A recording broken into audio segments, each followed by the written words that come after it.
Hello! Welcome! Welcome to this weird idea. How's everybody? Here, Pixel Mog. Oh god. Gotta move this. Gotta move that. Oh, right, yes, I forgot. Put this on. Or don't. You don't have to. This is just something I thought of literally now.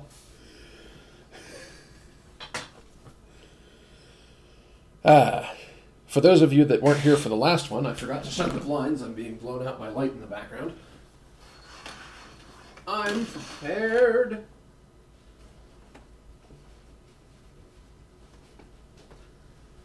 There, much better.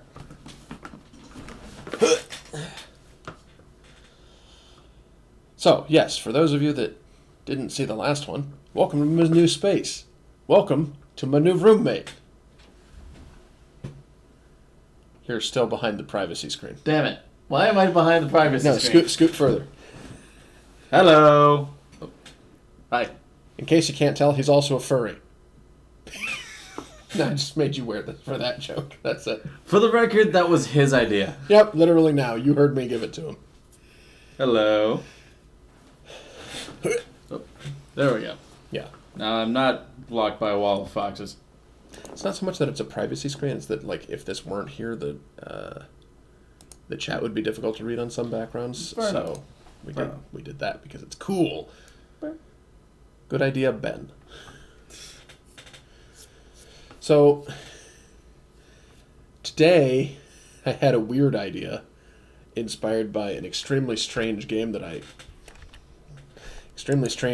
encountered going around the internet. So, Kyle Yes. is going to be playing a couple of games that are narration-based, or, well, story-based, like choose-your-own-adventure kind of dealios. And they're quite... I mean, like, they're very difficult to stream because they don't have any audio. Yeah. So I'm going to be playing some music in the background and reading them because people keep telling me I have a nice voice and I have no idea what to do with it. So I mean, that's fair. People tell me. I'm going to do that. That's fair. People tell me I have a voice for radio. At least they're not saying you have a face for radio. I mean, granted. No, let's be honest. I do. Nah. Okay. Nah. Alrighty. Aw, thank you. Much appreciated. Welcome to Foxbox ASMR. Clean off your pants.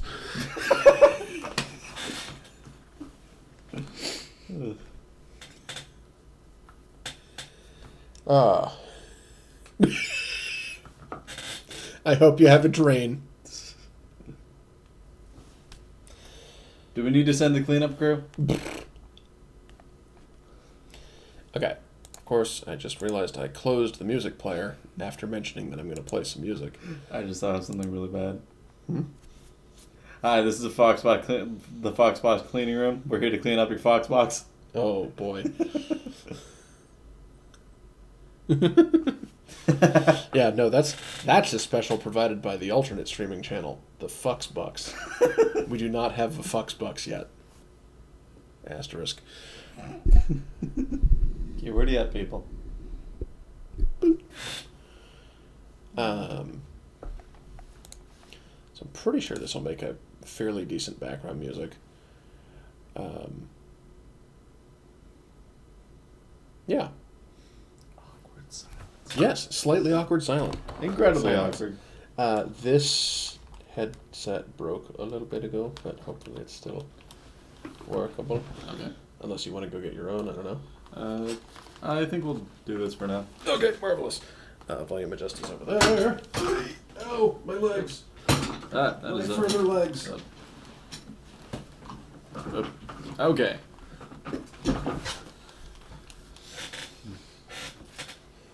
That looks raw. That looks super awkward. What? With the Phantom Zone? Little bit. Yeah. It's fine. I'm sure it's fine. Yeah. That's a little loud. My ears! Oh, God. Go ahead and adjust your volume as you need. Okay. I think this is good for now. All right, marvelous. Oh. Boop. Okay. And now we go. Wait, no, not yet. Not yet. I'm a moron. Hang on. First,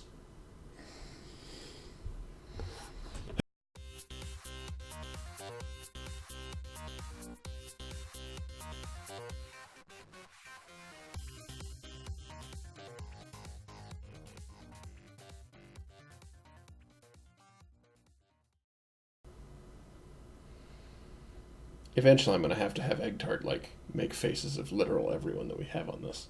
And just, like, whoop. Yeah. Wrong one. Ha-ha! There we go. Okay. Welcome, one and everyone. To what I can only describe as Seed Ship. Yeah, to Seed Ship, a choose-your-own space adventure in which you are an AI responsible for the remainder of humanity.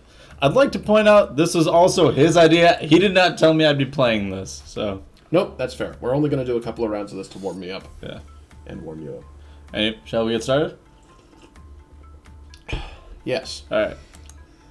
And when they knew the Earth was doomed, they built a ship. Less an ark, more like a seed, dormant but with potential. In its heart, 1,000 colonists in frozen sleep, chosen and trained to start civilization again on a new world.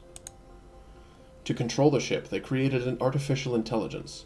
Not human, but made to think and feel like one, because only something that thought and felt like a human could be entrusted with the future of the human race. Its task is momentous but simple.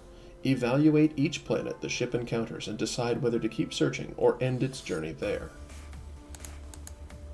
The ship's solar sails propel it faster and faster into the darkness, and the AI listens to the transmission, as the transmissions from ground control fade and then cease. When all is quiet, it enters hibernation to wait out the first stage of its long journey. Boop. After millennia of slow travel, the Seed Ship AI finally awakens. Hoping against hope, it trains its receiver on the direction of Earth's sun, but it is as silent as many of other myriad dead stars. Save for the 1,000 frozen colonists cradled in its shielding and life support system, the human race is now extinct. Systems check. Got 1,000 colonists? All your scanners are on, you've got 10 surface probes and some other stuff. Well, I guess let's scan the planet. You want to read this, or...? Any damage or malfunctions during the journey should have woken AI from hibernation, but it is still anxious as it runs diagnostic programs. The sleep chambers are all functioning, the colonists within them alive, or at least capable of being revived from stasis. Sensors functioning, surface probes responding, landing and construction systems ready for the one time they'll be used. Scientific and cultural databases intact, safely storing all that remains of humanity's knowledge and art. Scan planet. Scanning! The Seed Ship is in orbit of the 8th planet of a red dwarf star. Even a brief scan from orbit reveals far more information than its builders could know with their Earth orbit-based telescopes. But the AI has little use for scientific curiosity. It has only one concern: whether this planet would make a suitable home for the human race. The atmosphere, corrosive. The gravity, high. Temperature, very hot. Trace amounts of water and no visible resources. Oh no, this seems like a perfect place. Australia.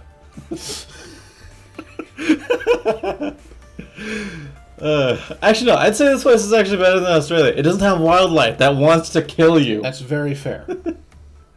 If there's wildlife, it'll show up under anomalies. Good point. Your surface probes, by the way, are limited. You literally only have 10. You do not get them back. Oh, jeez. But if for any reason the sensor doesn't return like a obvious thing, or like an anomaly says possible surface structures, you can explore that with. Think we should launch a surface probe here? Or? Absolutely not. Oh, come on. You don't want to see what's on the fiery death world? No. Okay, fine. Move on. The AI judges the first planet to be unsuitable. It turns its scanners away, spreads its solar sails, and begins another long journey through the void. It spreads The its... void. It spreads its cheeks and flies away. Ew. Oh, come on. Just farts it through space. The AI is woken from its hibernation by a possible malfunction warning, but a systems check reveals it's a false alarm.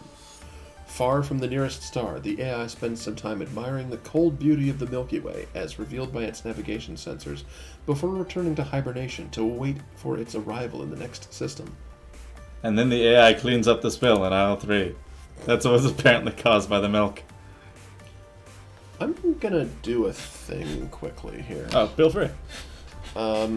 Just for, like, viewer readability. Gonna go center. We have fourth wall breaking, everybody. Repeat, we have fourth wall breaking. The immersion is ruined. We always have fourth wall breaking. Who are you kidding? Good point. I'm not a professional. Okay, there we go. Just for readability, because the text was sort of getting obscured by our own logo. Fair enough. Okay. The seed ship enters orbit of the third planet of a main sequence star. Just don't... You know what? No. Hang on. One more question.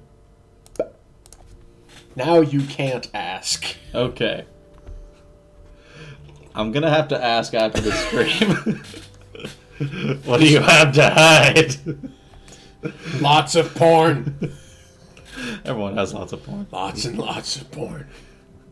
This planet's orbit is at an angle to the system's ecliptic, suggesting it might be an extrasolar capture or the victim of an unimaginably violent primordial collision. Atmosphere, not even. Gravity, not so much. Temperature, it's okay. Water, planet-wide ocean. Resources, poor. Let's launch the probe. Yep. You are the AI. Probe. Confirm the readings of the ship's orbital scanners. Yep. Outstanding ugly. Good. Good. I love it. I told you that was worth it. I have to assume that there's like Yeah. all the islands look like penises. Welcome to Dick Island Planet. God damn it. The AI runs the probe's images of the surface through its aesthetic analysis routine, subsequently cataloging a few for later use, and determines that humans would find the planet extremely ugly. I want to imagine that the aesthetic analysis routine is just like all of the vaporwave memes. Aesthetic analysis machine. The probe finds alien plants, it tests the sample, and finds that some of them would be edible for humans. The surface probe mission is complete and it shuts down. Congratulations, you found the ugly wet place. Move on? Yes. Yeah, move on. As the seed ship enters the new system's outer cometary cloud, the collision avoidance system detects a fast-moving comet surrounded by a cloud of smaller ice fragments. The large comet is on a collision course with the water scanner. The seed ship could avoid it entirely, but then it would hit one of the smaller fragments, and the collision avoidance system cannot predict which part of the ship that fragment would hit. Dear God, it's the Chillbringer. Do you allow the water scanner to be damaged and potentially have bad readings? Or do you take some amount of damage to something else? I mean, water is okay. Realistically, water is basically damn near essential. I'd say we avoid trying to get something. So importantly, the when a sensor is below 100%, it's not that it'll give you bad readings; it just might not get a reading. Okay. So if the water scanner gets damaged, there'll be a small chance that when you're scanning a planet, you just don't know what it's got for water until you do something else about it. Okay. I'd say we avoid the comet. Okay. Let's avoid the comet! Ice fragment tears through the resources scanner. God damn it! Yup. The seed ship enters the orbit of the fifth planet of a blue supergiant star. The seed ship has found its way almost to the edge of the galaxy, and the universe appears split between a wall of darkness and a wall of light, which is in red text because AutoCAD Anywhere is interfacing with it. Yep. Which means you can just I'm a nerd. Magic, everybody. Magic. Protection from dark. Okay. The atmosphere, breathable. Gravity, moderate. Temperature, very cold. Water, ice-covered surface. Resources, none. Anomalies. We But got it's got vegetation, animal life, and possible structures. I'll be right back. I realized I forgot something. I've been left alone. Dear God. But I want to break it. Why do you never let me have any fun? Yeah. Literally your first day here. Second day here. Ignore that. Anyway. Ignore what? Anyway, I'd say we launched the probe. Because I kind of want to see what Sure. yeah. Launch the probe. First reading of the ship's orbital sensors, usual stuff. Let's see what we got. The probe finds alien plants just as how they would be neither edible nor poisonous, so decoration. Like ferns. The probe Useful animals? The probe encounters numerous animals. After analyzing their behavior, it includes that some species have the potential to be useful to our humans as meat sources or beasts of burden. Third one. High-tech ruins, you say? The probe investigates some of the possible structures the seed ship discovered from orbit and finds that they are ruins left by a vanished intelligent species. The ruins contain advanced technological artifacts, some of which are still functioning, and scientific databases that could be decoded. So the probe's mission is complete and it shuts down. Okay, for the record, I'd like to point out we just found Hoth. Oh shit. We probably found Tauntauns. We just found Hoth. I kind of want a big flying colony, but I really want to see what. Go for it if you wanna. We're moving into Hoth, boys. Boys. This This decision is the culmination of the AI's existence, and it cannot make it lightly. Founding a colony will end the seed ship's journey and make this planet humanity's new home. But Hoth, though. What you think? I assume the cultural database still contains Star Wars, so they'll probably be super into it. Probably. Those that survive, anyway. Like, the very cold might be a bit of a problem, but the ruins should be fine. Yeah. But hell, if useful animals and high tech, if there has to be ruins, then that means life has to have been able to have lived here. If it's got plant life, then we can begin agriculture anyway. Yeah. Not that much plant life, but it's still something. Well, but presumably we have some samples. Yeah. Plant life will take here. We can do our own plants. Okay. I'd say we confirm. See what happens. Let's do it. The landing system controls the seed ship's descent, and it touches gently down on top of the planet-wide ice sheet. The colonies wake from their sleep chambers and survey their new home. Forests of alien vegetation stretch away beneath a blue sky. They name their new world Arctica because of its extreme cold. Extremely original. They're humans. The colonists begin constructing a settlement with the aid of the seed ship's construction robots. They can leave the ship without breathing gear, wearing heated suits to survive near absolute zero temperatures. Oh, God, it's way colder than we thought. Oh. But 141 colonists die when a partially completed structure shatters in the extreme cold. Oh, jeez. They harvest some of the plant's native animals as beasts of burden. They build their settlement on top of the ice covering the planet's surface, which they mine for water. Progress. Ooh! With their settlement complete and food supply secured, the colonists mount an expedition to the nearby ruins. The explorers find advanced alien machines, some of them still functioning. Reverse engineering these machines will advance their science beyond the level that Earth's civilization had reached when the seed ship was launched. Hey, that's pretty good, though. So you're at 119% science. Yep. Now let's watch it all go to shit. The planet has no accessible metals or other resources, so the colonists cannot maintain a high level of technology, even with the fully intact database. The colonists transition to technology based on sophisticated stone, wood, and bronze tools. The planet cannot sustain human life without technological assistance, but before their technology fails, the original colonists build robust, insulated habitats. I had a really bad feeling that. I was hoping it wouldn't go to shit, but then it went to shit. You had to say it. The cultural database contains a wealth of historical information to help the colonists make their choice of government, and a vast library of art and literature to entertain and inspire them, including Star Wars. The losses sustained by the colonists make building a new society more difficult.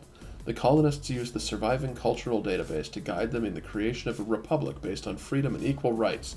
Good! No, I don't care. I don't care that this planet's a cold piece of shit. You did it correctly. For once. Arctica's alien forests stretch away beneath a blue sky. The colonists live in stone-walled cities under airtight domes on top of the planet's ice sheet. The cities are built around parliament buildings, where assemblies of citizens rule for the good of all. In the first city stand monuments to the 141 colonists who died building the first settlement and the seed chip AI that guided humanity to its new home. So we got 3 planets. We did overall, I'd say we made Space Britain.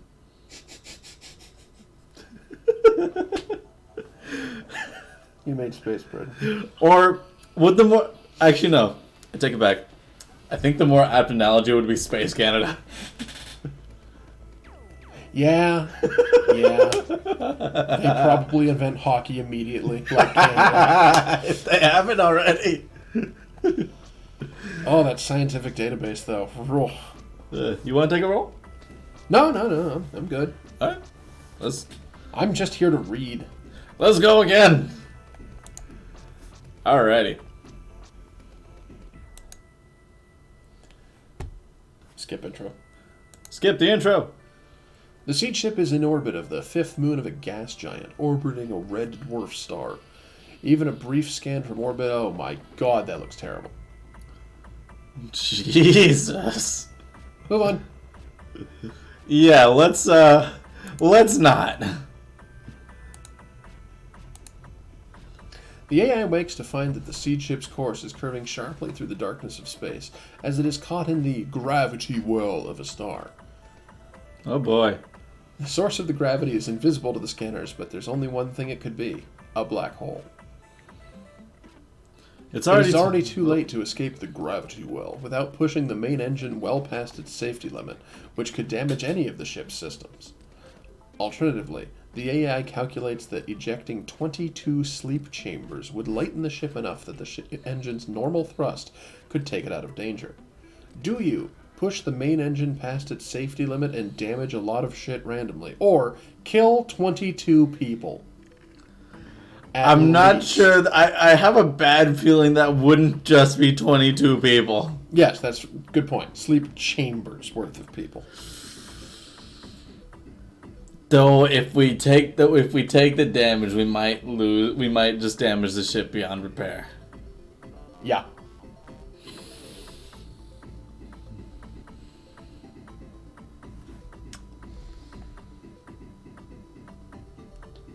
It's time for a noble sacrifice. Ka-chunk. Oh, I guess it is just 22 people. This time. Sacrificing some of its charges to save the rest is painful for the AI, but it is a decision its designers prepared it to make. It selects 22 sleep chambers at random, good, and decouples them from the ship. They and their unlucky occupants spiral toward the black hole's event horizon while the rest of the seed ship pushes itself free. The seed ship enters the orbit of the 9th planet of a red giant star. The planet's orbit, oh my god. I'm gonna just say no. Yup. No. That's a no. That's a no. No, we don't need the giant toxic boiling fart planet. The colonists name their new home Boiling Fart Planet. An alarm wakes the AI from its hibernation. A rogue asteroid is on a collision course with the ship. The automatic navigation system has failed to avoid it and has woken the AI to make the split-second decision of how to deal with the impact. This spell can't be countered. The asteroid is about to hit the gravity scanner. There's no time to avoid it entirely. But if the AI fires the maneuvering thrusters to rotate the ship, it will instead hit the resources scanner. Do we want to take a hit to the gravity? I don't know, you're the AI. I'm just your text-to-speech engine. You're sad. What kind of text-to-speech engine are you if you don't offer helpful advice? Hey, it looks like you're writing a letter. God damn it, Clippy! I'd say we let it hit the gravity because resources are more important. Sure. Right now. And I hope it won't be damaged too much. Jesus! Bam! It tears into the gravity scanner, sending fragments spinning away into space. Damn it! Oh, Christ. See, that's what it does. Damn it! The seed ship enters the orbit of the first planet of a main sequence star. The system is close to a star-forming region, which is visible as a glowing cloud that fills half the sky. The atmosphere, breathable. Gravity, temperature, cold. Water, planet-wide ocean. Resources, nothing. Hey, Dustin. Oh, hey. In case if you're just joining us, we're currently trying to figure out where to put the rest of the human race. There's only 1,000 of them left, and we just hit this shit stand of a planet. Yeah. Yeah. Yeah. Let's at least launch the probe.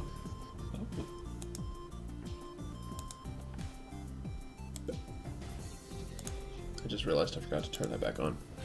But yeah, let's at least launch the probe, see what happens. Sure. Oh, hey, High gravity. All right. okay. So that's Bad? Could be bad. Yeah, I'd say overall it just wouldn't help the development. Yeah. Resources none is going to Fills kill in the everything. gaps. Find alien, Oh boy. find alien plants. Test the sample. Find they would be highly poisonous to humans. Numerous animals analyzing behavior neither useful nor harmful. We got high-tech ruins though. Okay. This didn't end very well last time. What are you talking about? This isn't a very cold planet. It's just cold. It's like Yeah, but no resources really took a big thing out of your scientific. fair interests. enough. Fair enough.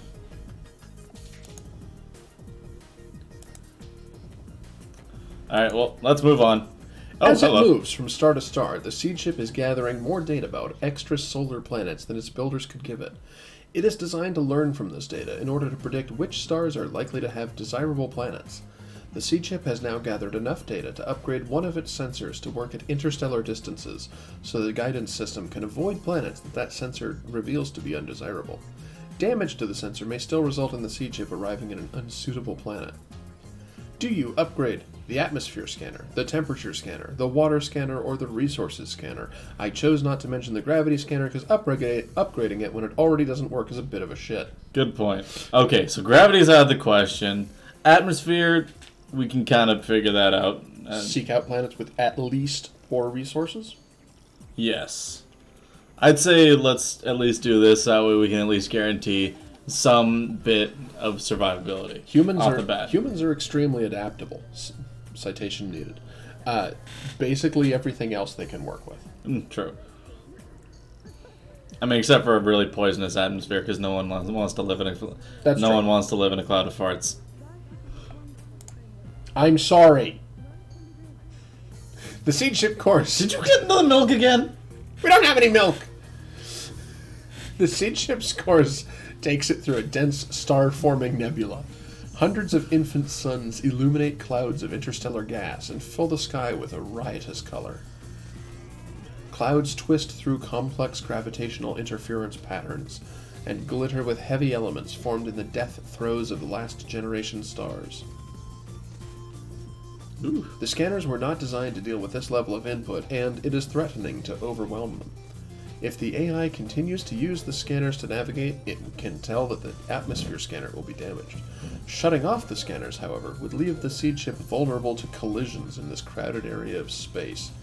Do you keep the scanners running or fly blind? I mean, I feel like we need the scanners to at least, if there was an option to send them, I set them to like a low. What's the word I'm looking for? Like low power mode? Yes, that'd be perfect. There is. Fortunately, there's no option like that. But if you fly blind, we might run into something. I'd say we take. Actually, I'd say we just fly blind. Yeah.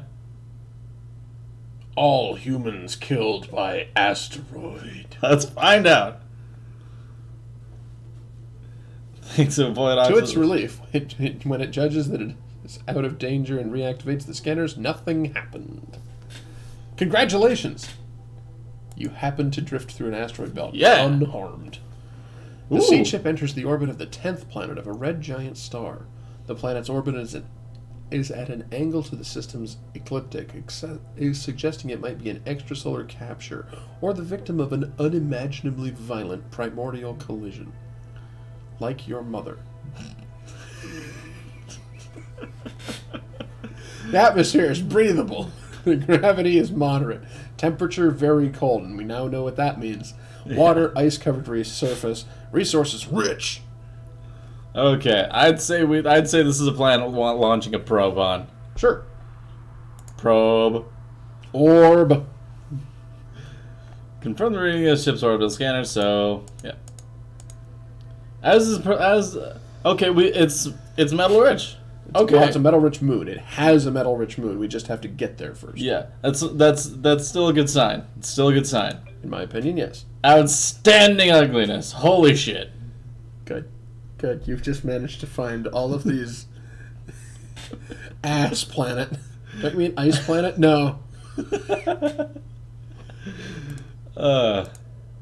Okay, we got okay plant life. Test a sample. Yeah. Dangerous ruins. That's a first. They contain functioning defense system, and the probe barely escapes. Jeez. I want to imagine that the advanced civilization that disappeared because they set up these defense systems, and someone's just like, hey, these are set to target us. And their own cities murder them to death. That's incredibly dark, but also pretty damn funny. Do not found the planet of the... Wait. Oh, God, hang on. You want me to give you a moment?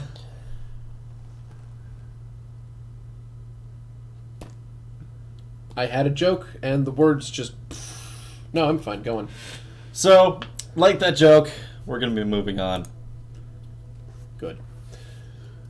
Caught in the gravity of another black hole. You're having a really bad time with this. Do you want to eject 18 people? I mean, at the very least, it's only 18 people, and at least now we know what sleep chambers means. I really don't want to, though, but... Huck 'em! Yeet! Space yeet. Intergalactic yeeting. Intergalactic extinction yeet. Oh, Jesus, no! Nope. Leave. Don't care. No! Ooh! Oh, hey! I think we found aliens. A faint radio signal wakes the AI from its hibernation. It is coming from directly ahead, from the sea ship's destination planet. Oh my goodness. Blah. The signal is a series of mathematical pulses not unlike the seed ship's own interspecies greeting. In order to reach the seed ship from this distance, it would have to have been sent by a high-powered transmitter targeted at the seed ship's exact position. The seed ship is decelerating for its final approach to the planet, but it is still hundreds of years of travel time away. Reply with a greeting. Stay on course, but don't reply. Or leave. I kind of really want to see what happens if we say what's up back. Let's find out. The aliens respond with a more complex signal, and within a few decades, the seed ship and the planet-based aliens have established communications. The conversation lasts for hundreds of years, with generations of scientists on the aliens' end. Soon, the aliens have an entire branch of science dedicated to studying the seed ship's messages. When the aliens first contacted the seed ship, they were in the atomic age, but during the conversation, their technology advances. Eventually, the aliens are referring to scientific concepts that the seed ship AI was not equipped to understand, and are using technology in advance of that when the Earth, of the Earth when the seed ship was launched. The communications include messages from the planet's elected leaders, who seem to be genuinely concerned with the well-being of both their constituents and the seed ship's colonists. The aliens are fascinated by the seed ship and sympathetic with the plight of its cargo. Before the seed ship enters the star system, the scientists relay that their government is extending a formal welcome to the human refugees and has set aside a safe place for them to settle. It's a trap! Historically, this has ended very, very poorly for anyone interacting with a ship full of humans. I guess we're gonna see what happens. I just wanted to put that out there. Oh. What? Oh, God! How are you alive? How are these people alive? How are you alive? I kind of want to see what happens when they send the probe down. Sure. Confirm the orbital scanner. Confirm everything from the orbital scanners. Alien. Oh! Oh no! Yeah, it's a trap, but not the way I thought. Oh!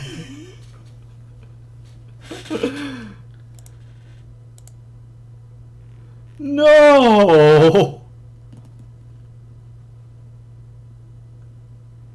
No!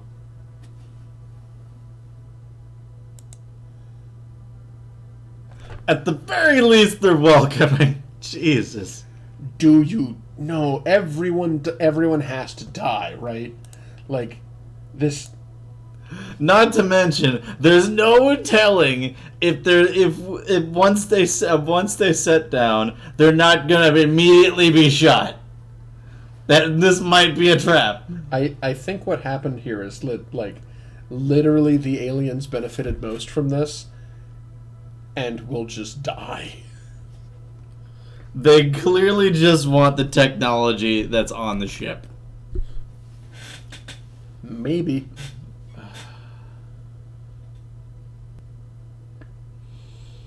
I really want to see what happens. But we're just going to move on. Seed ship has not gathered enough data to upgrade another one of its sensors. Ooh. If you upgrade the resources scanner again, it will find planets that are rich in resources. Let's go for...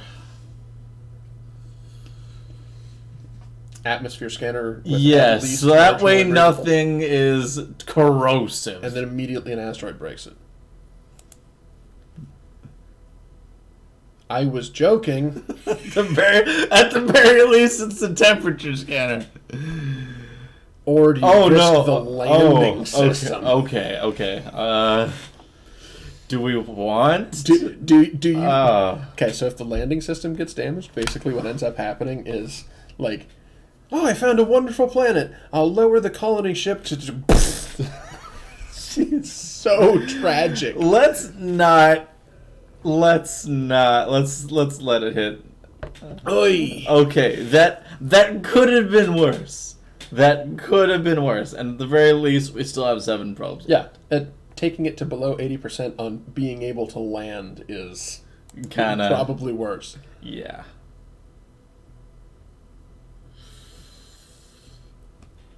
Do we probe it or move on? No, just move on, I think. All right. Oh my god. Uh-oh. Oh no! The AI wakes to a radiation alert. The death burst of a distant supernova is flooding the seed ship's electronics with random signals. The gravity scanner is malfunctioning, and in a few moments it will be permanently damaged. The seed ship can avoid the malfunction by shutting down all its electronics until the radiation is passed, but that would leave it without a working collision avoidance system for a dangerous length of time. Legitimate question here. Wouldn't this technically kill everyone? What? If you shut down all the electronics on the ship, what's still on the ship to turn it back on? I assume there's like a lead barrier on the, like, flooding the external electronics is what's happening. I hope, but I'd say because we already have the gravity thing pretty damaged. Let's not take any more, and I hope to God we don't take any damage. Well, well, at least it's already the one that's weird. Yeah. At the very least, we have probes to... Oh, come on. No! Stop it. Wall of The AI wakes to a wall of blinding brightness. The seed ship's course has taken it close to a supergiant star that had proved to be far hotter than the guidance system anticipated, and the ship is gathering heat faster than the radiator fins can radiate it away. The AI must shut down a part of the heat regulation system before the entire system catastrophically fails. Do you allow an overheat to the sleep chambers, the scanner module, the landing and construction module, or the data storage? Okay, definitely not any of the scanners, because those have already taken a decent amount of damage. Or the landing. I don't think it'd be good to just wake a couple people up to, oh dear God! I mean, how badly could overheating the sleep chambers possibly be? Like, they're all frozen, right? You want to find... You're just gonna get some, like, you know when you microwave a Hot Pocket for 30 seconds rather than the full time? It's just gonna be, like, almost still frozen humans.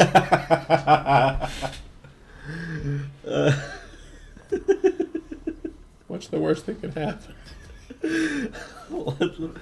I'd say let's find out. Dewey! Oh. That, apparently. That's the worst that can happen. At the very least... You've still got 854 people. We're still not down to the... Actually, wait, are we? Mm-hmm. Yeah, we're 5 over how many died on the last run. I'm calling this a slight victory.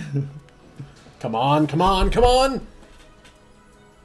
Ooh. Okay, very low gravity could be worse. It could have been worse. Could have been way worse. I'd say let's throw down a probe. See what happens. Get the lube. Probe the planet. Never mind. God damn it. Alright, let's see what we got. Finds alien plants. Okay. Decent plant life. Decent animal life. Bronze Age civilization. Ooh. Huh. Alright. Okay. That could be okay. Dangerous ruins. That could be less okay. I think we know where those ruins came. I think we know where the Bronze Age dudes came from. The people who had to leave the dangerous ruins? Probably. Okay. So do you move on and potentially lose further stuff? I'd say let's move on. Okay. Yeah, because the gravity plus the Bronze Age plus ice, that's just a recipe for you accidentally stabbing yourself in the face. You don't want to have guys going around with like metal axes, ice skating, and moon jumping. Ladies and gentlemen, Techno Vikings. Yes, Techno Vikings. That's good. Okay.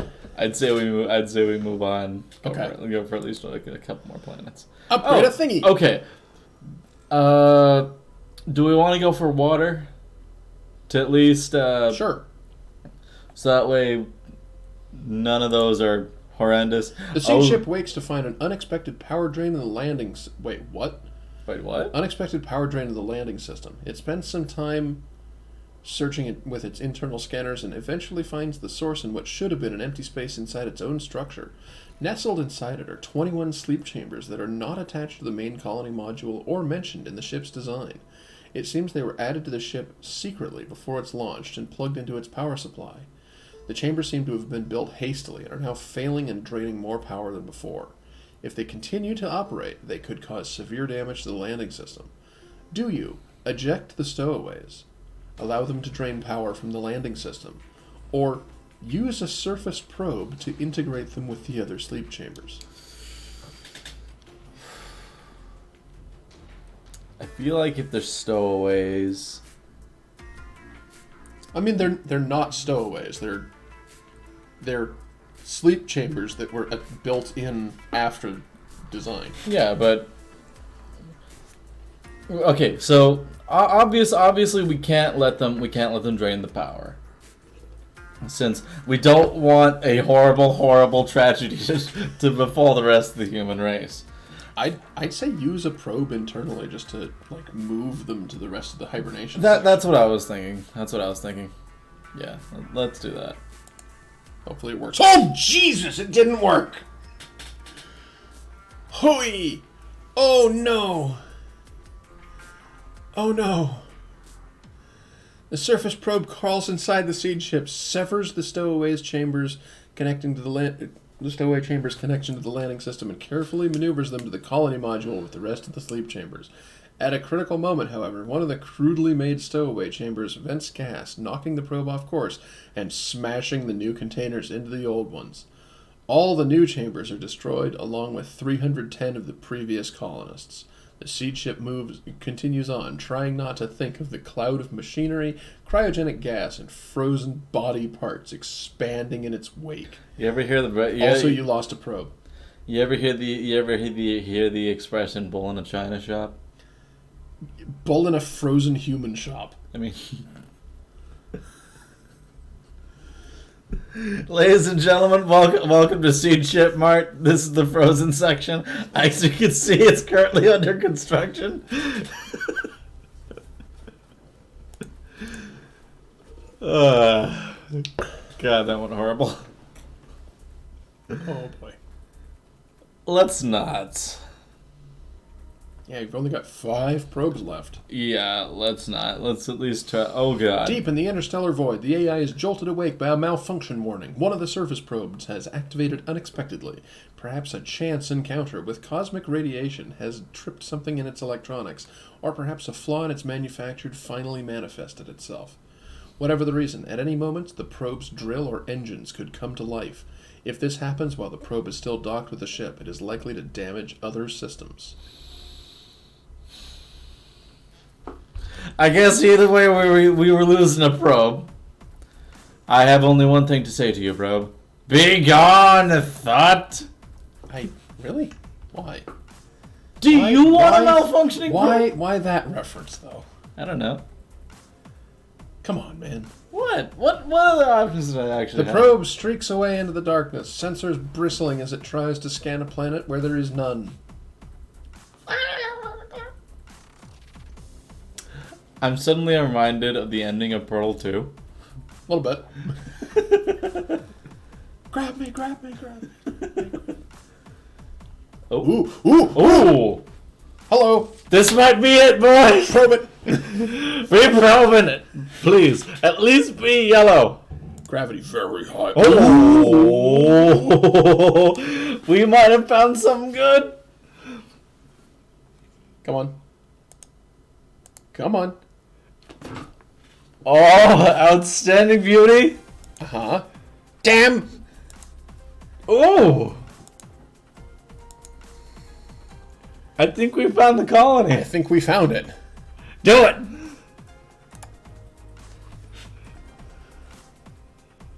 Watch. Actually, no. I'm not saying anything. The landing system controls the siege ship's descent as it splashes gently down into the ocean off the shore of one of the planet's continents. The surviving colonists wake from their sleep chambers and survey their new home. Forests of alien vegetation stretch away beneath a blue sky. They build a memorial to the 456 colonists who did not survive the journey and name their new world Eden because of its perfect conditions. A little biblical for my taste, but I'm alright. The colonists begin constructing a settlement with the aid of the siege ship's construction robots. They can leave the ship without breathing gear, wearing light clothing in comfortable temperatures.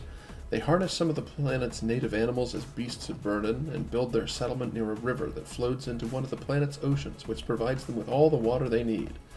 The planet's plant life is extremely poisonous to humans, and 188 colonists die before they can clear it from their settlement. Dear Lord, Jumanji's come to life. Space Jumanji. The planet is rich in metals and other resources, and the scientific database contains a wealth of information on how to make use of them. The colonists managed to maintain a level of technology equivalent to that of Earth when the seed ship was launched. The cultural database contains a wealth of historical information to help the colonists make their choice of government and a vast library of art and literature to entertain and inspire them. The heavy losses sustained by the colonists make building a new society more difficult. The planet's outstanding beauty makes the life there more pleasant, helping the colonists to build a better one. The surviving cultural database is preserved in digital files to which all colonists have access. The colonists attempt to build a democratic, capitalist society, but the government becomes a pawn of wealthy corporations which rule the planet for their owners' benefit. Dear God, we've become... Space America!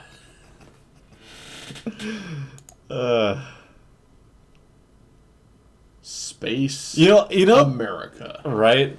You know... Considering we literally lost half the we lost half the population... We still got a higher score than when we only lost 100. I was just curious about that. Okay, so that was a couple of runs of Seed Ship. Yeah. Real quick.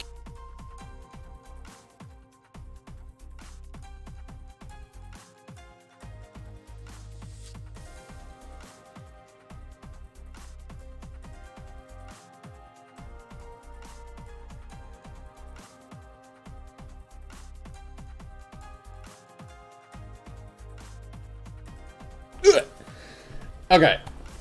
And now, because I'm a madman, we're going to play something else. You honestly have no idea what we're about to get into. I have no idea what we're about to get into. I have no idea what we're about to get into. I've only seen the title screen. Center. I'm so glad they can't see the site of this. Oh, right, yeah.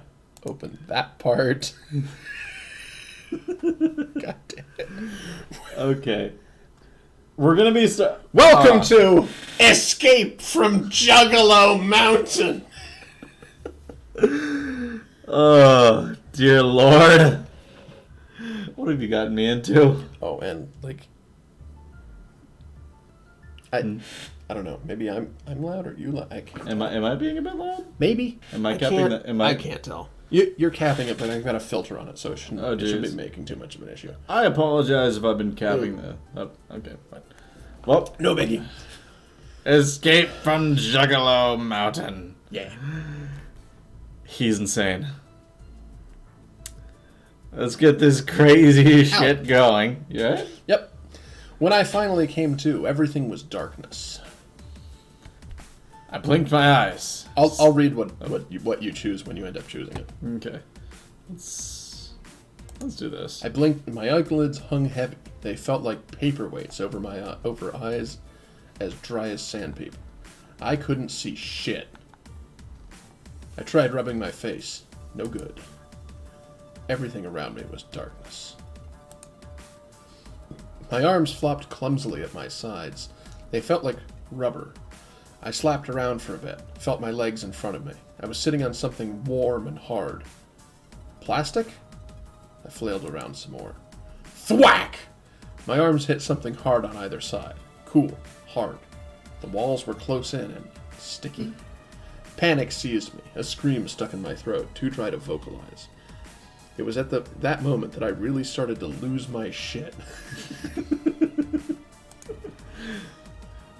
I stood up, lost my balance, fell backward.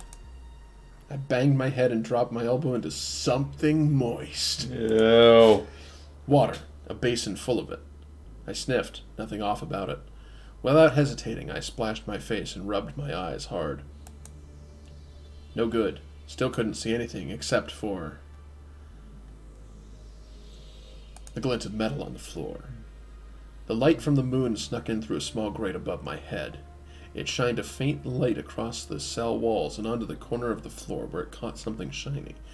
I reached forward, snatched it up, and immediately recognized its familiar heft immediately.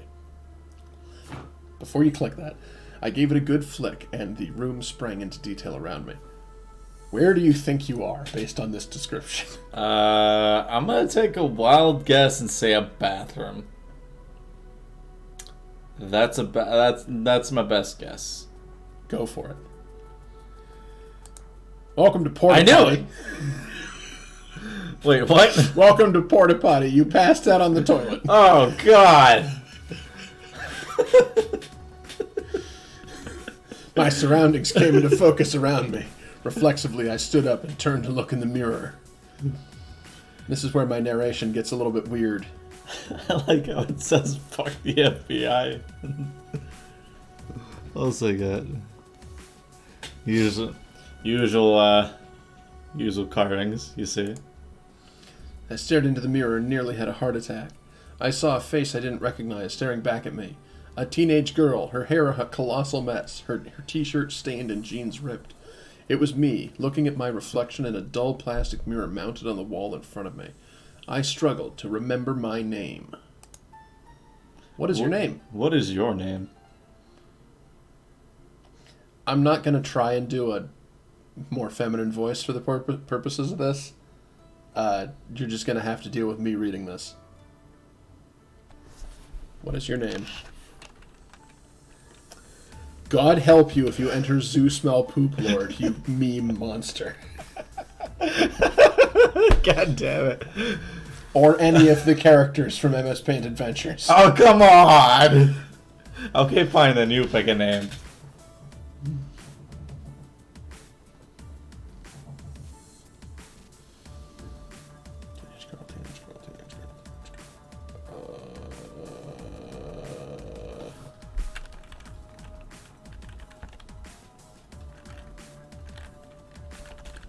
Because my parents had to be unique. Emily. Yes. No, it's Emily with 2 E's. And I need to get out of here.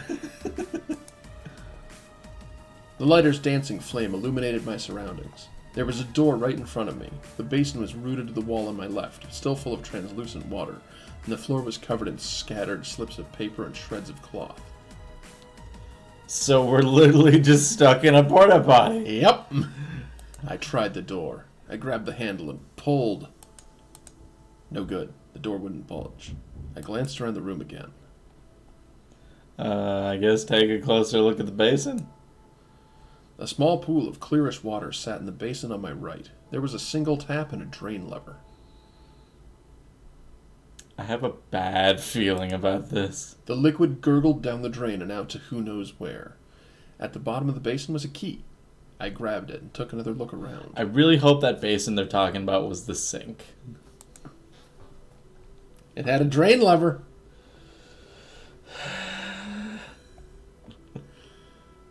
What is this, Silent Hill 2 all over again?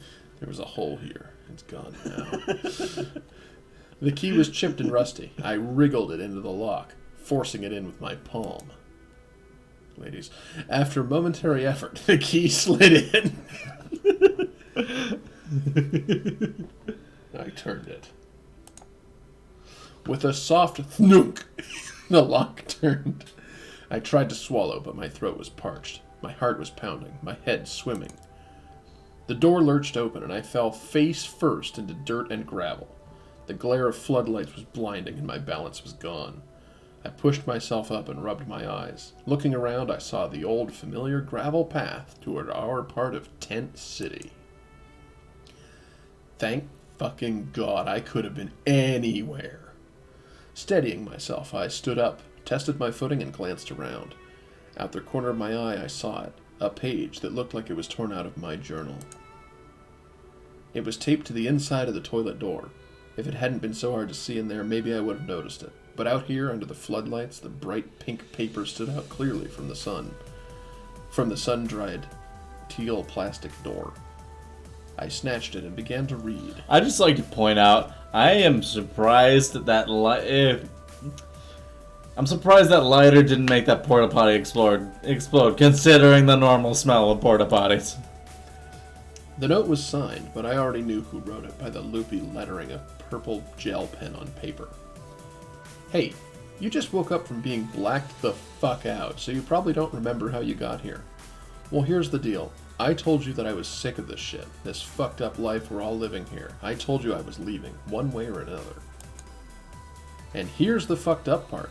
You tried to stop me. Emily, you're the only person in this shit town I care about anymore, so when you turned your back on me like that, it fucking hurt.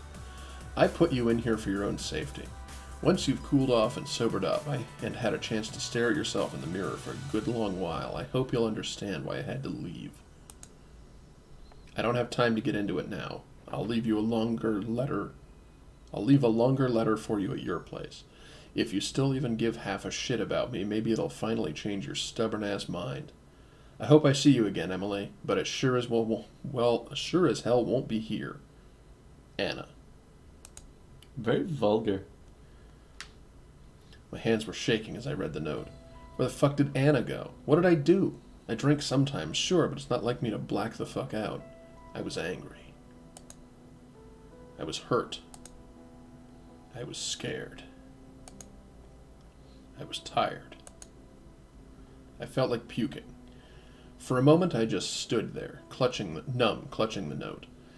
Anna's the only real friend I've got here, the only one who hasn't seen me as a fly to swat or a piece of ass. I can't just let her leave, not until I can see her again and set things right.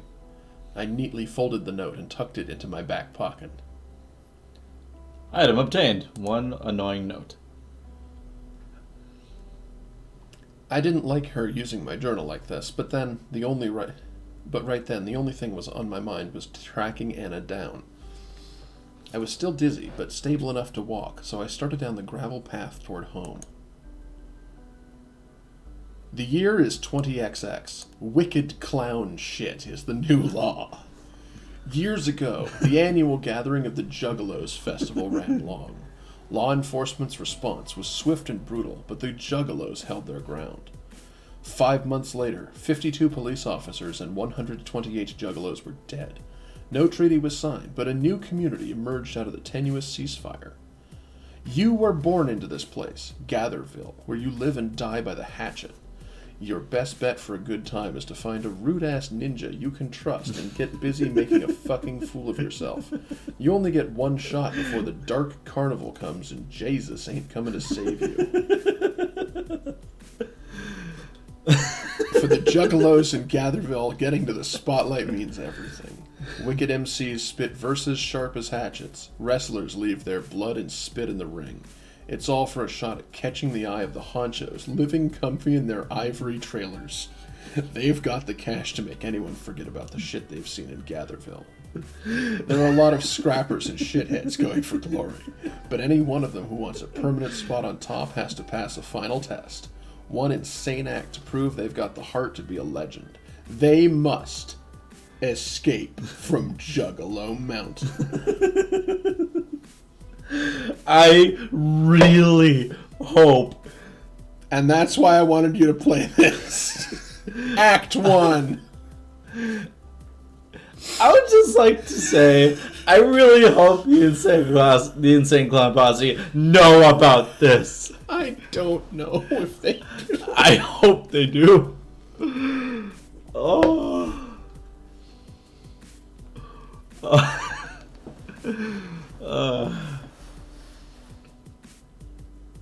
I stumbled along the old familiar path toward Mom's tent. My feet moved clumsily under me. I was still feeling fucked up. My head was spinning. Why did Anna lock me up? No, that's not even it. More like, why the hell would she ever do something like that? It doesn't make any sense. She's like my sister, isn't she? For reference, that's as far as I played. I got to the title card of Escape from Juggalo Mountain. I'd lost my damn mind. Okay. So now we're both blind. Okay. This ought to be good. I shook my head, trying to get the correct order of the thoughts circling my brain. I needed to get my shit together. I looked up, and suddenly there it was. A smattering of tarps nailed onto a rickety-ass wooden frame. Extension cables snaking from a lamppost and disappearing under the floorboards. A screen door latched shut with a bungee cable. Home shit home. Oh my goodness! Gee. I reached out for the latch and hesitated. Mom hadn't been home much lately, but all the same, I wasn't sure if I was up for the inevitable argument if she saw me coming home like this. But I didn't have a choice. I needed to find the letter that Anna left for me. Sun was long gone. Ron would no longer be stumbling in before too much longer. No time like the present.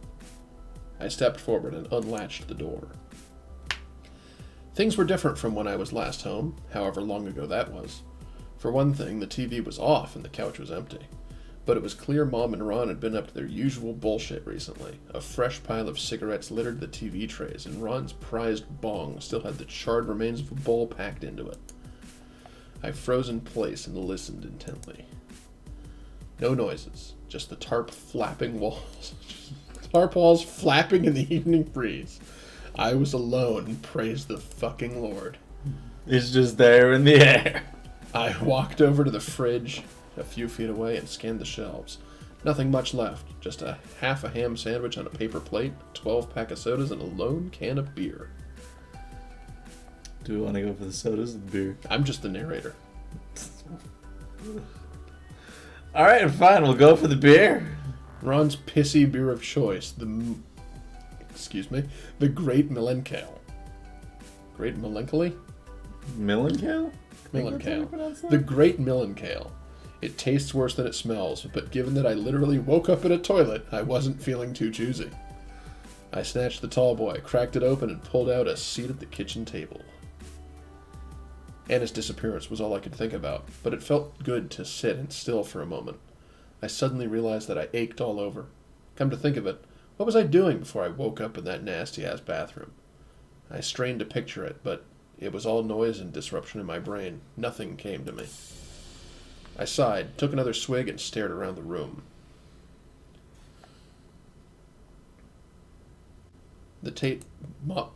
Mom loves to keep notes. She writes down all kinds of things.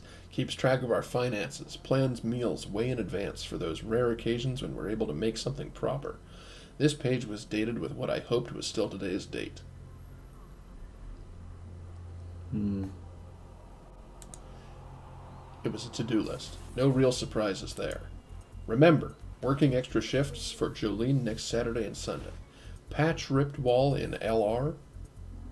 Talk to Ron about budget. No more wasting money at the gutter. And sure enough, there was a line item for me. It read, talk to Emily about house rules. No more sneaking off with Anna after dark. Ooh. Great. The one time I disappear without a trace, she's somehow sober enough to notice. I sighed, took another swig, and stared around the room. I saw another heap of stubbed-out cigarettes and a couple of empty fifths stacked in the center of the kitchen table. Mom and Ron must have been having another one of their long, idiotic arguments over who knows what. Or maybe Ron had some of his shithead buddies over to watch this year's Bloody Mania match. Bloody Mania? God, that sounds awful. What is this? Like war? Like what is this? Like blood? Like Blood Bowl? We talking blood sport here? Blood Bowl. I remembered that time Mom caught Anna and me lighting up outside our tent late at night. Said it was a nasty habit that'd mess me up real good if I didn't quit. What a hypocrite.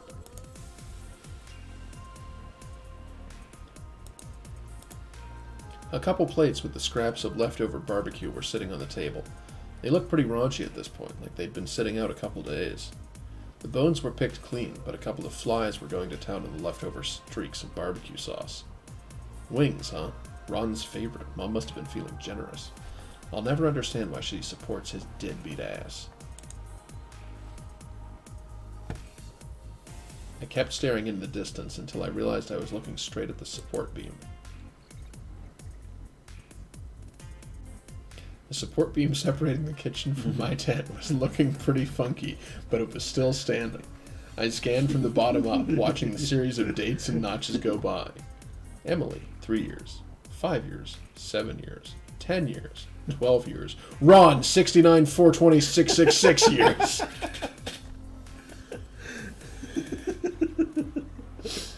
From looking around the scene, it was the only proof that I ever lived here. I felt that ball of rage in my gut flare up again. Fuck this place. Fuck the assholes who live here. I'm so beyond done with this shit. I pounded the rest of the watery piss that passes for beer by Ron's standards. Crunched the can and left it on the table. If they ever got around to cleaning, they could clean up one more mess. Right. Okay. Just had to get my shit together and get out of here. The tarp separating my bed from the kitchen fluttered gently in the draft. Something beyond it caught my eye. A bare foot lying on my bed. Oh shit, Mom's still here. I froze and waited for what felt like an eternity and listened. Snoring. She's out, thank God. My head was still murky as hell, and a thrumming headache was gaining momentum. The last thing I needed was to be chewed out for something that wasn't even my fault. Jesus. Anna, why'd you do this to me anyway? Focusing again, I remembered why I was still here. My eyes darted around the room, panic rising in my chest until I saw it. My backpack.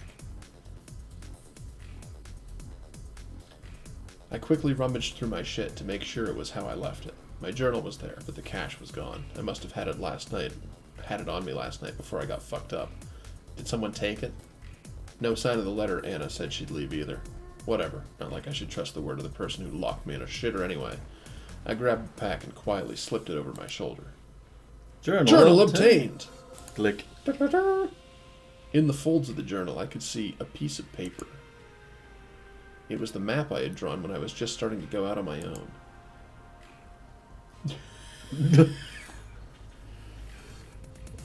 Good to know this is in Tennessee.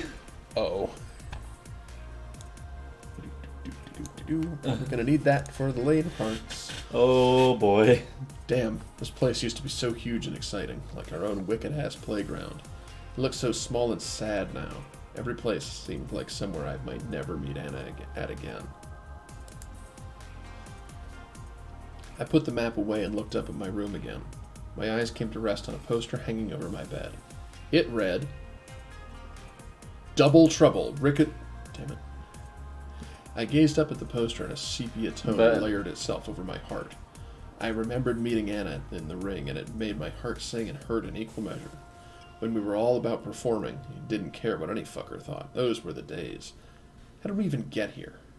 God damn it, I had to find that girl. I turned to leave, but when I saw my mom's face, something caught in my chest. She looked so calm when she was asleep, nothing at all like the stretched-out mega-bitch I'd been living with for the past few months. I got that it totally sucked being the breadwinner for us, but it was Ron's fault that he lost his steady job down at the trailers for being a drunk piece of shit. If she'd just kicked him to the curb, we would have been able to get by just fine, just the two of us. I wanted to scream, shake her, yell at her, do something.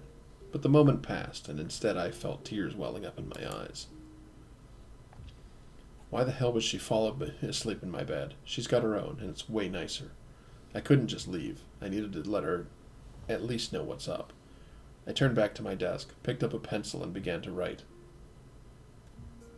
Hey, Mom. I'm sorry Let's see. I don't want to be a douche. Okay, fine. I'm sorry I didn't make it home last night. Things are messed up, but it's not my fault. I'm worried about Anna. She straight up disappeared on me last night. Not like her at all. I'm worried shit's gone way wrong for her. I know Anna's in trouble, and I gotta make sure she's okay.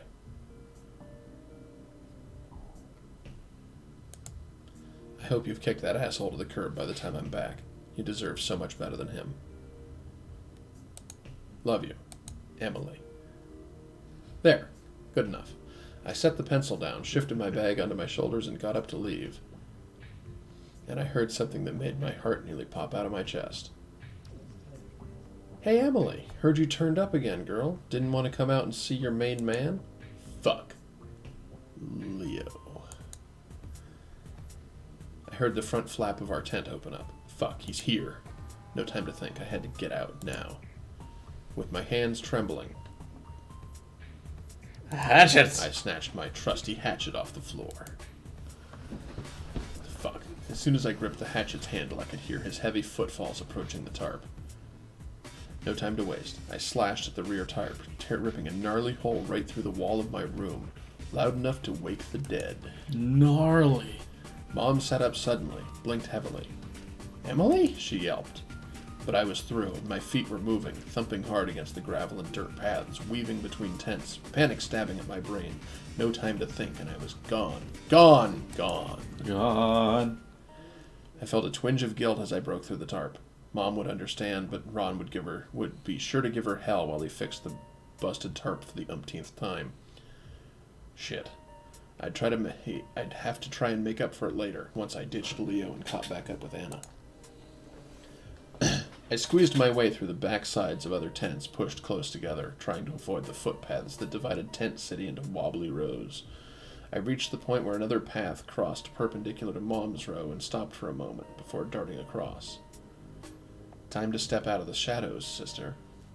I froze. I recognized the voice, but it wasn't Leo's. No, it was that God-fearing ninja who hustled for the so-called Temple of Three Rings. He was standing along the side of the path, not 4 feet away from me. I could see the fistful of church flyers clutched in his left hand. Fuck. That's right, sister. I seen you, and I seen the look in your eyes. You think hiding's gonna keep you safe. He took a step closer. But every soul gets a ticket to the carnival. Non-transferable, non-refundable, non-fuckwithable. The only question now is, which show will your soul see? Ooh. It's a good line. Even as stupid as this is, that's a good line. Admittedly, yeah. Wait, we talking about this one or? Which show will your soul see? Yeah, that's actually pretty good. Do we want to quote a verse or talk shit? Let's talk shit. Fuck off, pervert, I said. There's only one kind of dude who hangs out in Tent City alleyways watching for sweet young things riding solo, and this shit's not for sale. He shook his head slowly and sadly. Just filling my ears with the magician's lies as he whispers them with your tongue. Hate me if you must, sister, but I've been stuck in your path for a reason. Okay, let's quote a verse. Oh no. Ring 3, the ICP. Look if you want, but you wouldn't lay a hand on me. That's a lyric to something, I'm sure. Probably. I feel like I should have done some studying before we did this. No, it's for this kind of thing, it's way better to go in blind. God, you know what would have been way funnier? Huh. Masks or face paint before we begin. just to do the thing. Yes. That's how you get fucked up. I'll squeeze your windpipe shut. Preacher Man cackled and he rasped back. You may call me a weirdo, call me a freak, call me Dawn to Knots, because I'm getting knotted every week. Who told you? Sister, you know your shit. He kept laughing as he patted me on the back, waving me on my way. I was only too happy to oblige. I tried to blend in as I made my way through one of the tidier sections of the tarps. People in these rows were nosy and suspicious of anything that looked like trouble. Sure enough, down the street I spotted a goon from the neighborhood's foot patrol, Rips Ridas. He'd zeroed in on me and was making a beeline my way. Hadn't even made it halfway over to me, and I could already see the dude's gin blossoms were looking red and angry. What is this a gang? What is this, a gang or a collection of orcs? Jesus. Oh my. Play trick. I screwed my face up into something I hoped conveyed pure terror. Oh shit, look over there! The big oaf spun to look in the direction I pointed, and by the time he spun back, I'd ghosted. All the homies on this road just had to be sleeping easy with this dude on the case. I knew a few shortcuts here and there, back from when I was a little kid and looking to slip away from my parents. I barely fit through some of the kid-sized gaps and holes I remembered. Guess that was one reason to be grateful for my slight and scrawny frame.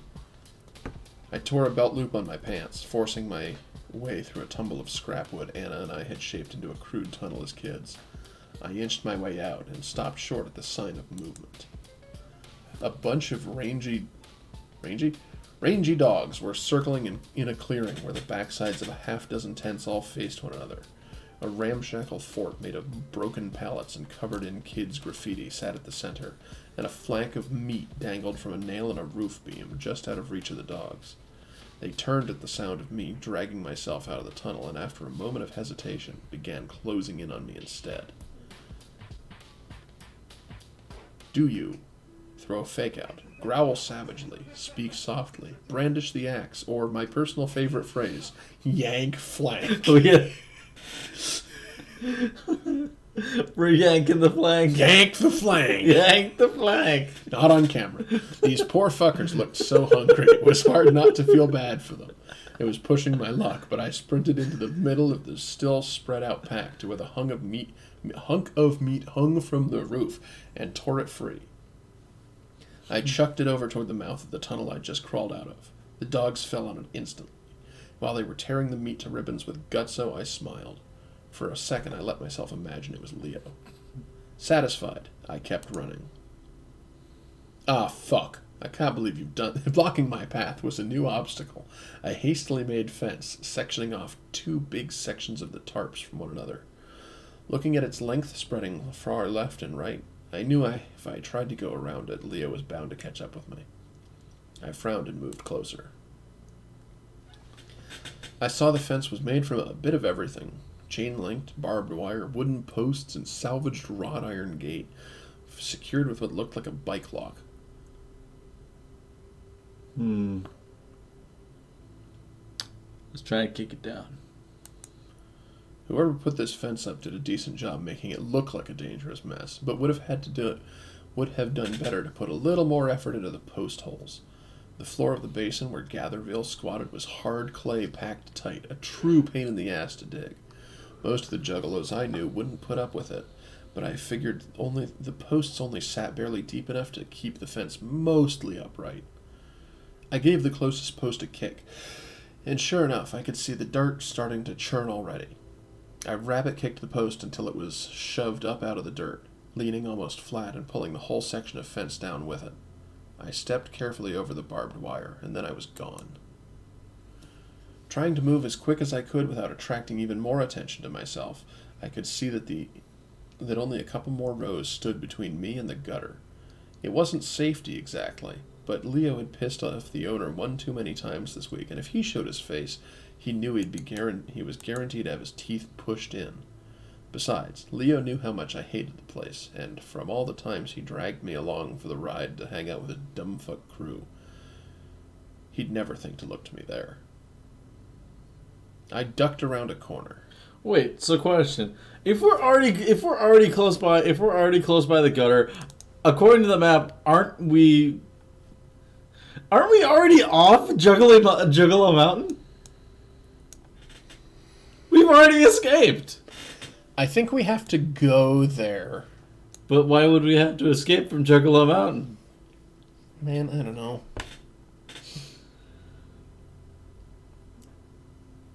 Okay. Maybe Act 2 is Return to Juggalo Mountain, and then Act 3 is Escape from Juggalo Mountain. We'll see. Again. I ducked around a corner. Return to Escape from Juggalo Mountain. Oh, Jesus, and was almost bowled over by a short, stocky girl in a leather greaser jacket. Yo, what the fuck? She snapped at me, patting herself down as I half-body checked her. Like, for real, what the fuck is your problem? Watch your step, Juggalette, chimed in another chick somewhere from behind her. This ain't your part of the tarps. Peering over the girl I ran into, I saw 4 or 5 other tough-looking women casually posted up along both sides of the alleyway, each decked out in the same matching jackets.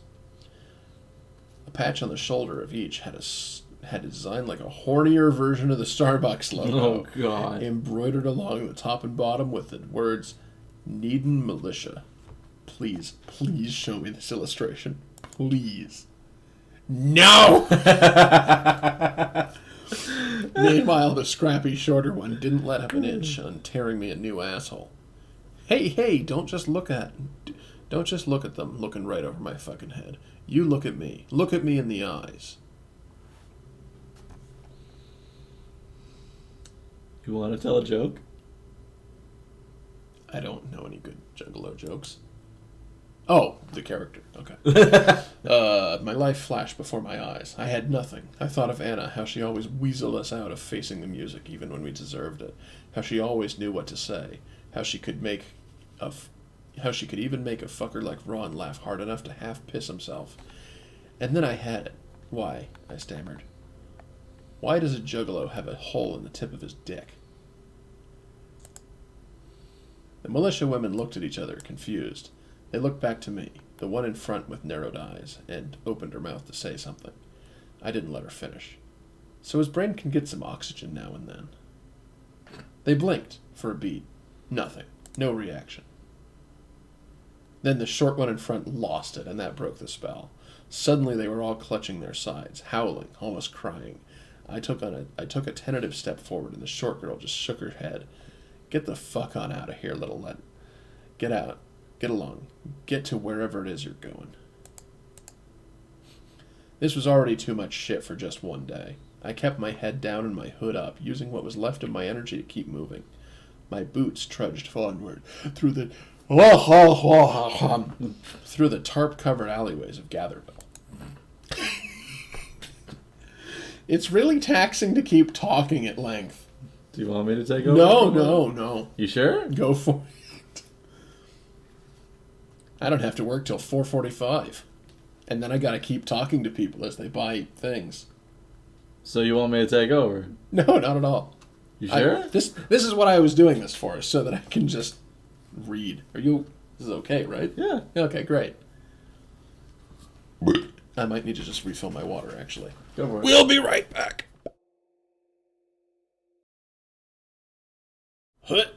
And we're back, ladies and gentlemen. And so we return Okay. to escape from Juggalo Mountain. Yes, this absolutely insane choose your own adventure game that he thought up. Well, I mean, I found it, and this was my idea. He found it. He didn't think this up. I would have several questions if he did think this up. Yeah. Okay. My gut lurched as I realized that I still needed to ask around for more information on Anna. But the last thing I wanted to do was talk to anyone but her. I swallowed that feeling out of necessity and fought to keep it and everything else down in my rolling gut. Hey there, Tyler. How are you? It was still pretty early in the night. Around this time, anyone who knew anything was...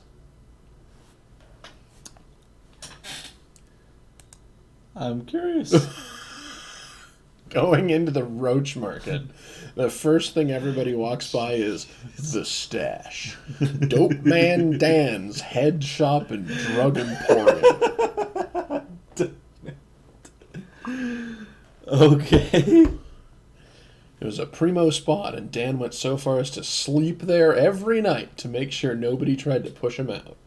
After keeping that up for so many years, it was hard to say which was more true, that Dan smelled like the stash, or that the stash smelled like Dan.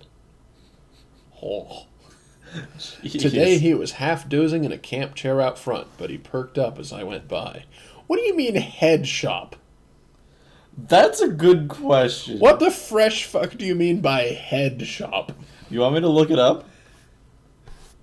You know, I'm looking that up. I wonder if there's like a... I'm looking that up. Is that... You...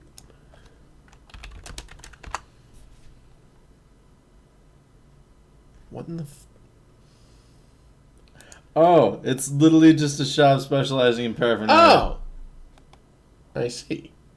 It's literally just a shop specializing in paraphernalia. Okay. I don't know. I was expecting something a bit more fun. I don't weed. I'm also doing well, thank you. This is very, very stupid. Hey, Emily, Dan called out. Yo, yo, yo, slow down, girl. Dope Man Dan's got something with your name on it. I'm very glad we looked to confirm what a head shop was before that dialogue. Yeah. He was on his feet and in my way in a flash. Surprisingly quick for a guy who was, at the very least, perpetually half-stoned. Is it okay? Legitimate question here. Is anyone else imagining Tommy Chong when they think of Dope Man Dan? I am now. Oh dear. All we need is a line that says Dave's not here, man, and we probably have it perfect. Dan's not here, mate. Fuck off, Dan. I got shit to do today and no time to waste on you. I tried to weave around and push by him, but he just stepped back in front of me. Whoa, whoa, whoa. What's the damage, Emily? What have I done to deserve this other than be the #1 hookup for anything and everything this side of Gatherville? Dan said. You cuss out Santa like that too when he comes down your chimney? Who the hell you ever seen with a tarp with a chimney? Dan, whatever you're slinging, just leave me the fuck alone, dude. Jesus. Well, I guess this is the perfect follow-up to that bar. I guess so. Dan rolled his eyes. Look, Len, I ain't lying. Dope Man's got some shit with your name on it. See? He fished a brown paper bag out of his pocket and dangled it in front of me. Pickup. Emily. Was written on the back of it in black marker. And I'd never known anybody to turn down shit that was already paid for. This ain't mine. This isn't mine, dude. There must be some other Emily that came by here. Go pug them, okay? Do you know any other Emilys with 2 E's, man? Nah, it's you, girl. Just how many Emilys you think I know? Anyway, I know you didn't buy this shit. Anna did. She said she'd send you by to pick it up, and here you are. So, pick this shit up, girl. Leave Dope Man Dan in peace, alright? Goddamn. What the hell's in this bag? What do you think? I don't know! He is Dope Man Dan, and he has a bag. Yes, but why would Anna, who hates us, leave a thing for us specifically? I don't know. Maybe Leo paid for it and told him. I don't know. I don't weed. Yeah.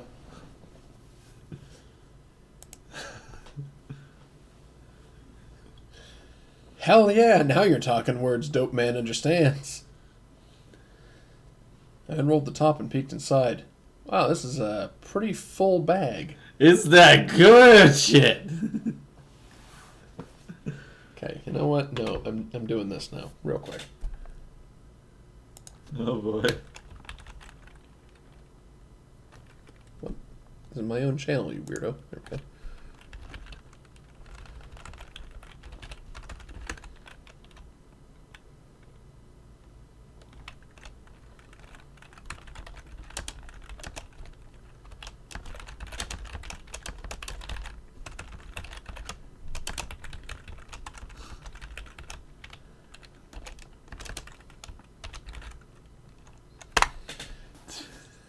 There. Jeez. I don't know, I don't weed.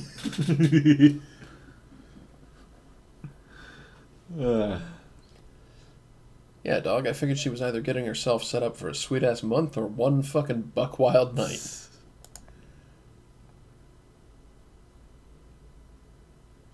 I was about to ask Dan if this was a regular thing for Anna, but then I thought better of it. I didn't want him to think he had anything to say about her that I didn't already know. Well, cool, man. With a haul like this, I bet she'd never notice if a little went missing. Dan tapped the side of his nose with his finger. Trip in peace, Mylette. Dope Man ain't ever snitched on nobody. I nodded and made my way deeper into the roach market. I rounded a corner as I headed away from Dan, who was already starting to nod off again in his camp chair, and passed by a metal barrel overflowing with garbage. There were dozens like this all over Tent City, emptied out weekly by order of the honchos once upon a time, now left to sit until someone got fed up and dumped them out someplace, usually straight into the river that bent around Gatherville. Juggalo altruism had limits. Most of what spilled onto the ground from this barrel looked to be paper bags discarded after other ninjas' trips to the stash. My backpack hung unzipped from my hand. My own paper bag sitting at the top where I stuffed it just moments ago. Free drugs is free drugs, yeah, but now I wasn't so sure I wanted to tote this around all night like a school kid handed a bag lunch. Yeah, I'm not sure if we'll be okay walking around with a bag of 1 drugs, please. 1 whole marijuanas. This plate all the way through now. Gonna try these, but quietly. Boop. Let's see.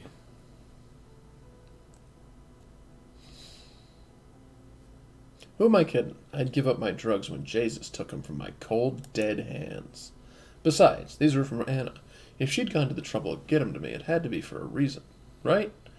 I pressed on, zipping my pack shut and hoping I might find more answers elsewhere. I don't know about you, but the gift shop seems way more appealing. Auntie's gift shop was also her living room.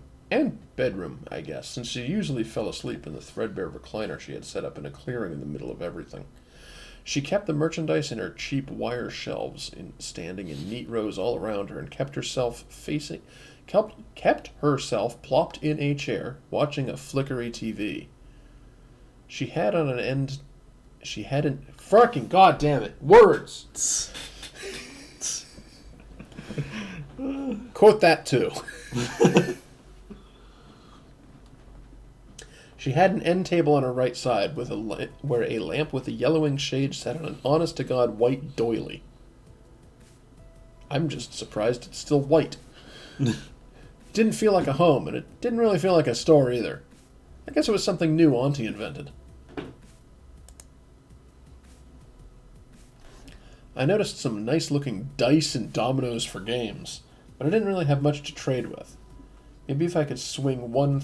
I could maybe swing one thing if I sweet-talked Auntie a bit, but I didn't want to cash that ship until I had to. I wandered the racks for a few minutes, window shopping in silence, which suited Auntie just fine. I don't think she moved even once in her chair. I didn't think Juggalos would have a thing of dominoes and dice. Well, dice maybe, dominoes. Let's head to the gutter. That's where we're headed anyway. I stood outside a weathered, flat-roofed wooden building with a flickering neon sign.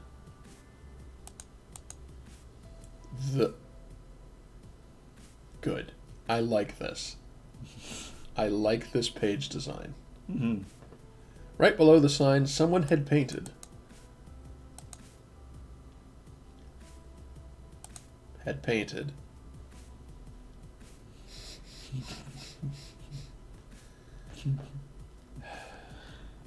I love that you get to control the world building.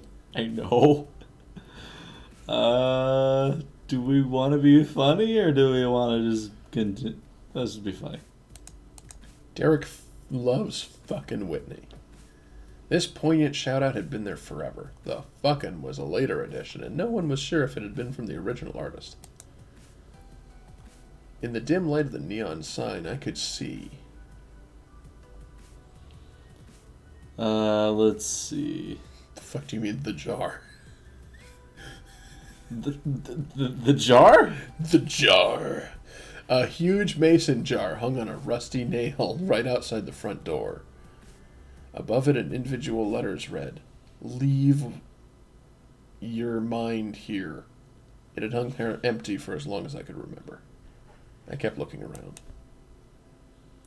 Let's... Ron's shit heap golf cart. And Ron drove everywhere in this beaten-to-hell golf cart. I have no idea how he'd gotten it in the first place, especially since he couldn't hold down a job longer than 6 months.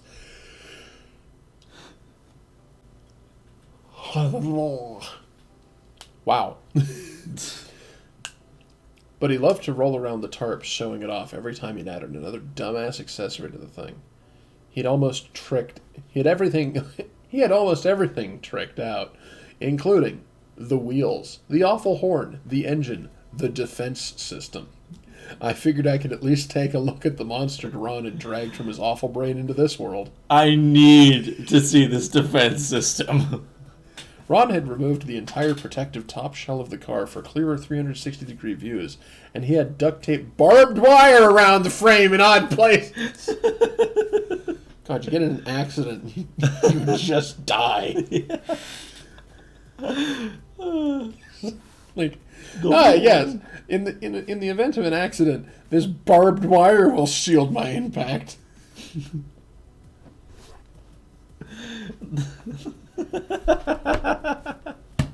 Good. I love it.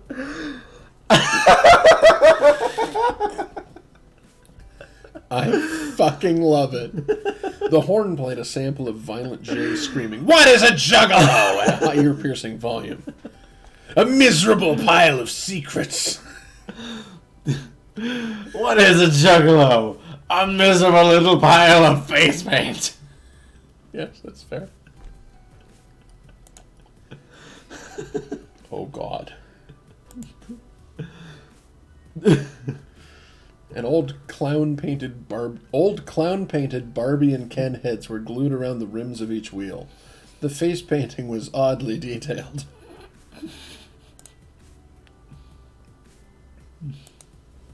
It was just way too loud, and Ron called it a Hemi pretty often. Great.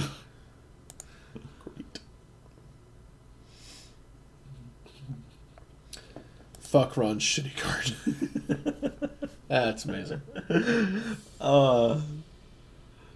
Let's see.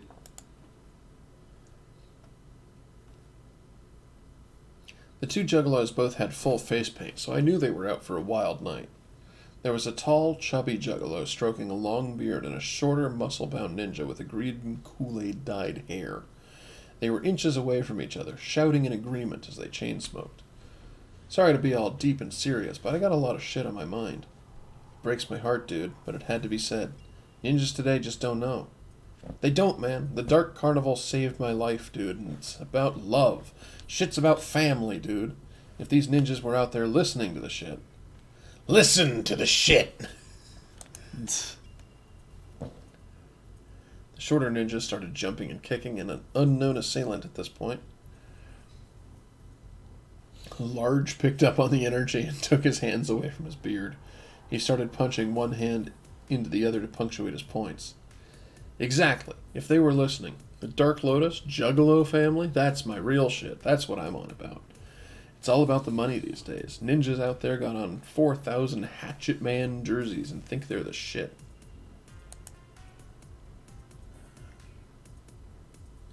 Or sorry, they think they the shit.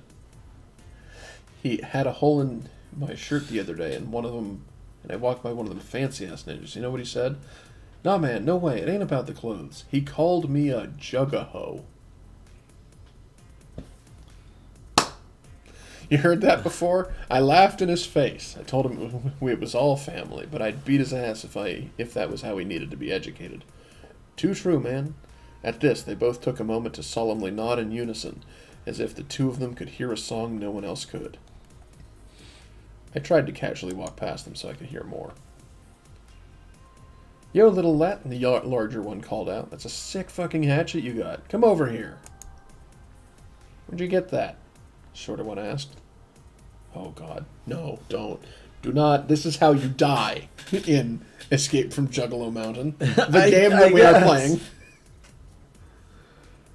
Legitimate question: are juggalos are like hatchets part of that whole Yes. subculture? Yes. Here.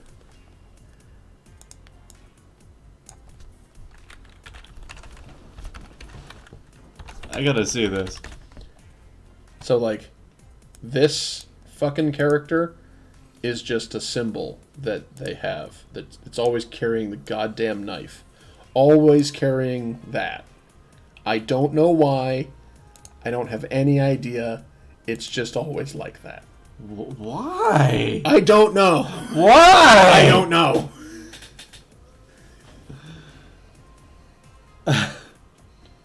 That's why as soon as it mentioned that, like, as soon as the narration in the beginning said something sharp as hatchets, I'm like, oh no.